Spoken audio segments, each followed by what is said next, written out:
বারুইপুরে স্থানীয় পুলিশের বিরুদ্ধে যথেষ্ট সক্রিয় না হওয়ার অভিযোগ, আর এর উল্টো ছবি মালদায়। সেখানে মৌখিক অভিযোগেই অ্যাকশন। ক্যানিং এবং বারুইপুরে অপরাধে জিরো টলারেন্স, 3 ঘটনাতেই দ্রুত গ্রেফতার।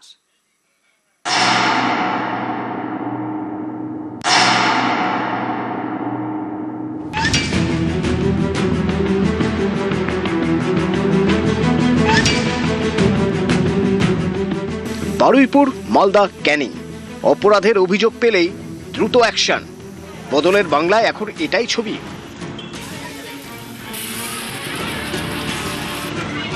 দক্ষিণ 24 পরগনার বারুইপুর রবিবার এখানে নৃশংস একটি ঘটনা ঘটে যায়। 12 বছরের একটি মেয়েকে যৌন নির্যাতন এবং খুনের অভিযোগ ওঠে। এলাকারই পুকুর থেকে উদ্ধার হয় দেহ। ঘটনা ঘটতেই দ্রুত অ্যাকশন, সিট গঠন, একের পর এক গ্রেপ্তার। সিসি ক্যামেরার ফুটেজ হাতে পায় পুলিশ। সেখানে দেখা যায় এক ব্যক্তির সঙ্গে হেঁটে যাচ্ছে নাবালিকা। এই ফুটেজের সূত্র ধরেই বারুইপুরের মল্লিকপুর থেকে গ্রেপ্তার মূল অভিযুক্ত আনন্দ সর্দার। ওনার বাবা বিচার চেয়েছেন। পরিবারের পক্ষ থেকে 4 জনের বিরুদ্ধে অভিযোগ দেওয়া হয়েছিল। 2 জনকে গ্রেপ্তার করা হয়েছে, 3 জনকে ডিটেন্ট করা হয়েছে, যাদের সঙ্গে পলাতক 2 আসামির ফোনে কথোপকথন পেয়েছে পুলিশ। ওনার পরিবার যা যা চেয়েছেন সরকারের কাছে, সেই কাজ সরকার করছে। ক্যাপিটাল পানিশমেন্ট দেব, ওর বাবা যা যা চেয়েছে সব করবে মুখ্যমন্ত্রী। হাতে সাথেই ফোনে কথা বলেছি। তো আমি খুশি যে ওনারা আমার আস্থা রেখেছেন।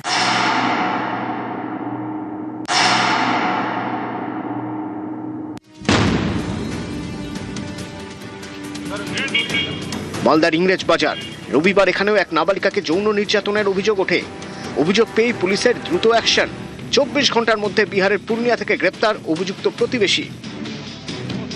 12 বছর মেয়ে, ওর উপরে একটা সেক্সুয়াল অ্যাসল্টের ইনসিডেন্ট হয়েছে। টেকনিক্যাল অ্যাসিস্ট্যান্সে জানা গেল যে আসামি পূর্ণিয়াতে গিয়ে লুকিয়ে রয়েছে।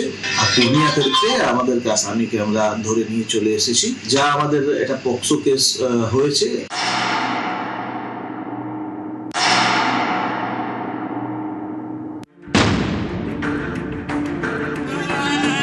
দক্ষিণ 24 পরগনার ক্যানিং রবিবার রাতে টিউশন পড়ে বাড়ি ফিরছিল ক্লাস 8-এর ছাত্রী।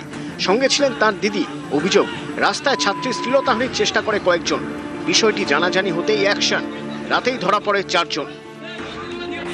সোনা নোনো বলে ওদেরকে বলছে আমার মেয়েদেরকে, আবার লাইট নিয়ে উপর থেকে নিচ পর্যন্ত ওদেরকে দেখছে। ওরা গাড়িটা স্লো করে, ওরা যদি কোনো কথা বলে ওদেরকে উঠিয়ে নেবে গাড়িতে, সেরকম অবস্থা করেছিল। বদলের বাংলায় তৎপর প্রশাসন।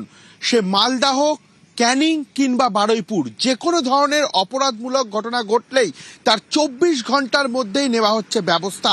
মুখ্যমন্ত্রীর কড়া নির্দেশ, কোনো রকমের কোনো অপরাধমূলক ব্যক্তিকে ছাড়া হবে না এবং দ্রুত তার বিরুদ্ধে ব্যবস্থা নেওয়া হবে। পুলিশ প্রশাসন ব্যবস্থা নিচ্ছে এবং মুখ্যমন্ত্রী কড়া নির্দেশ, কড়া পদক্ষেপ কার্যত সামনে আসছে প্রতিটি ঘটনার ক্ষেত্রে। নিউজ 18 বাংলা।